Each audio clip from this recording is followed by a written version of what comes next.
Hey guys, today I'm going to be doing a review on my October Ipsy bag. You guys know that I prefer my products to be natural, and the Ipsy bag is not an all-natural cosmetics subscription bag. So anyways, I asked if you guys wanted to see like a review of the products and maybe like something about the ingredients and all that. When I'm looking at my products, you know, I know what's good, what's bad for the most part. I know about fragrance or parabens and things like that, but I prefer to use the Environmental Working Group's cosmetic database to really figure out the ingredients that are in my products and see what they mean and be able to look a little closer. So with all of the products from this bag, I've looked them up. If you need to know more about the Environmental Working Group's database, I'll leave a link down below where I like totally explain it. But anyways, I'm gonna let you guys know the ratings I came up with. If they're high rating, I'll tell you what the things that are in them are bad, like why they got the high rating, and also what I thought of products that I tried. I didn't try them all though, because if they're high rated, then they're not a product that I would use. Anyways, this bag cost $10. I did still feel that it was worth it, even though there are some products in here that I didn't use, some that I'm probably going to pass on, and I actually sold one of them, so I got part of my value back. And the $10 includes shipping. I don't know if I said that. First thing in here, every bag comes with a little like reusable bag. So of course, you know, there's no like naturalness or whatever, I guess, to rate. There's no, you know, it's not a product, but this bag, I thought it was neat. It's not like my favorite. I mean, I do like pink and white. It just wasn't my favorite combination. I'll definitely use it though. I mean, I love little bags like this for traveling and even just like keeping things like, I don't know, like with jewelry and stuff. I don't like certain things to get mixed or tangled, so I love little bags like this. So this was definitely a plus for me. I loved that this was in there. It wasn't like my all-time favorite color combination, but obviously I'm gonna use it. The next thing I have in here, this one I was excited about, but ingredients weren't so great. This is the Big Sexy Hair Blow Dry Volumizing Gel. On the Environmental Working Group, this is rated a 6. If you don't already know, I believe it's 0 to 2 is low toxin, 3 to, I think it's 6 is moderate. Anyways, that video totally describes it. But this got rated a 6, which is moderate hazard.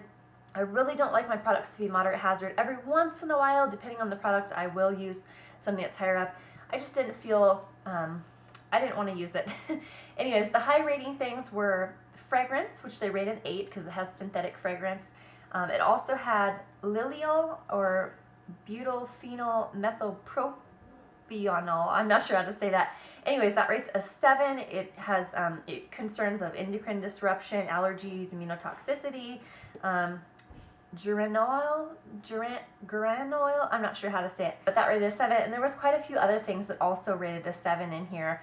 There were other ingredients that rated lower, obviously. You know, there's things like wheat protein or keratin amino acids, calendula. There were some good things in here, but overall they gave this a 6 rating. I just didn't really feel that it was something I needed to. I've got, you know, better alternatives, so didn't use this. Obviously, you know, I wouldn't have bought it, but for $10 for the overall bag, I still thought it was worth it, even though there was a few products that I wouldn't use.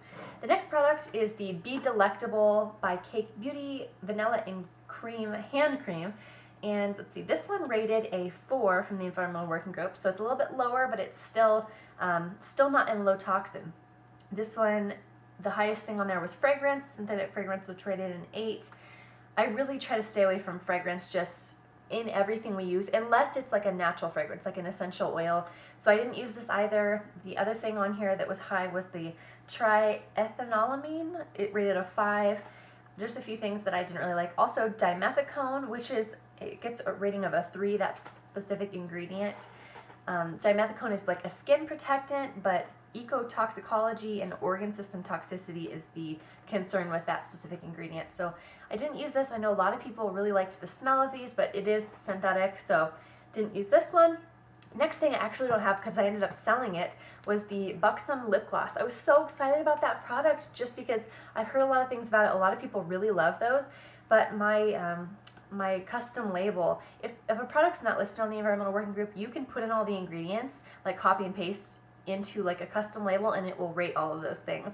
It actually got rated a 7, so I was like, oh man, because people really love that and the packaging was cute, but I ended up selling it, so I think I had like $2 or $3 profit after selling it and shipping it, so it ended up costing me like $7 to $8 shipped to me, which is even better. The high concerns with that one was the synthetic fragrance, which rates an 8. Also, vitamin A palmitate, which vitamin A is in a lot of products, but there's a lot of, I guess, controversy about using vitamin A in cosmetic products. The biochemical or cellular level changes is what they have on here. Cancer, developmental, reproductive toxicity, organ system toxicity, those were all concerns. So vitamin A, the Environmental Working Group rates that as an 8. So I was like, I don't know about that. Also BHT, which has like cancer concerns or developmental reproductive toxicity concerns, rated as 6. I think I'm also being more conservative. I guess I'm always pretty conservative, but I've been having lots of eczema issues, so I'm really trying to be careful. But that specific product, I was like, dang it. But I ended up, like I said, I ended up being able to sell it. All right, so those are like the negative things. I saved for the best for last. Next thing, these were the LA Fresh oil-free face cleanser wipes, biodegradable and compostable wet wipes. This is 99.25% natural formula, paraben-free. This looked like it was going to be like something super, super natural. I was excited to try these out because there's not very many facial, like disposable type wipes that are natural. A lot of them have some really like crappy stuff in there. And then I looked on here and it says fragrance, but it is a natural fragrance. So when I initially put this into the Environmental Working Group's like custom label, it ended up saying that it rated, let's see, it rated it a 4, and the top concern there was the fragrance. But then I was like, well, I don't believe that the I'm just going to call it the EWG database. I don't believe the EWG database takes into consideration if it's a natural fragrance. So I went ahead and tried taking the fragrance ingredient out, and then they give it a 2 rating, so it would be low hazard. So, you know, I'm comfortable with natural fragrance, naturally fragranced things like essential oils. So I was like, you know what, I'm going to try these. They're also cruelty-free, produced with solar energy. I wasn't a big fan of the scent.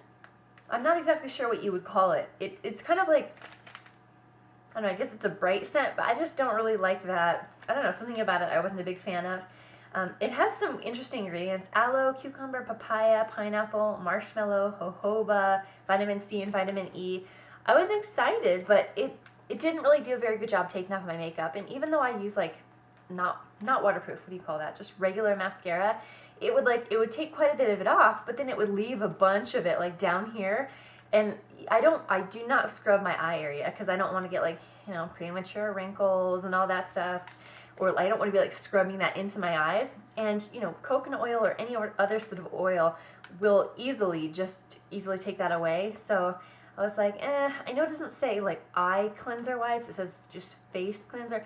I just didn't feel like they were very wet. They were a little bit dry. I didn't really love this smell, but I do have a couple of these left. And so what I've been doing is I'll take a little bit of my oil, grapeseed oil, or if you want to use coconut oil, you can use that.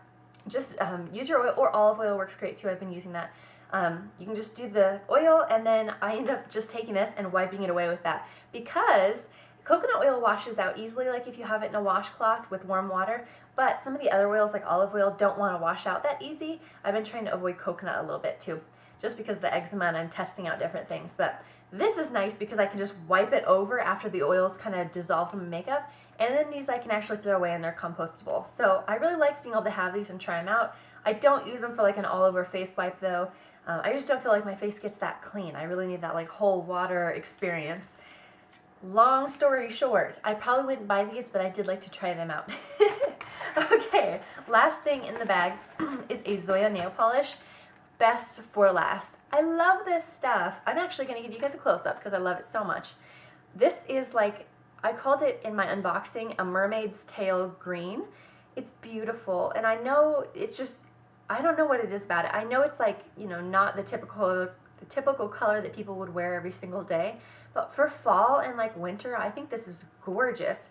The only thing I didn't specifically like about the Zoya polish is that the brush, you know, it doesn't look teeny tiny, but compared to like my julep polishes, it's not as, I don't know, the other ones that I have are kind of wider, so they're easier for me to apply, but this color is just beautiful. The wear time of this seems to do really well with the top coat I put on it. And the rating of this, when I put it into the Environmental Working Group, where is it? Here it is. It rated it a 1. The highest concern was the isopropyl alcohol, which rated it a 2. But overall, it rated it a 1, which I was so excited about. And this, honestly, I think is about $10 if you were to buy it in the store. So pretty much just this one product paid for my whole bag. It was shipped to me free. I'm actually going to reuse this bag for, you know, other things. I got some money back by selling the one product, and I'm not exactly sure what I should do with these. I don't really know with products like this. It's like I don't want to give them to someone because I don't really like the ingredients in them, but at the same time I know a lot of people don't care and they're not going to pursue specifically, you know, they would buy these. So what do you guys think I should do with these products? I don't know. Anyways, that is it for my October review. I'm sorry this one was so long. If you guys want them shorter, just let me know in a comment. It doesn't offend me at all. Anyways, if you want to see my November unbagging or whatever, I haven't even opened this yet, I'll put a link to me opening that below. It'll be the next video. And I'll see you guys for another video. Bye, guys.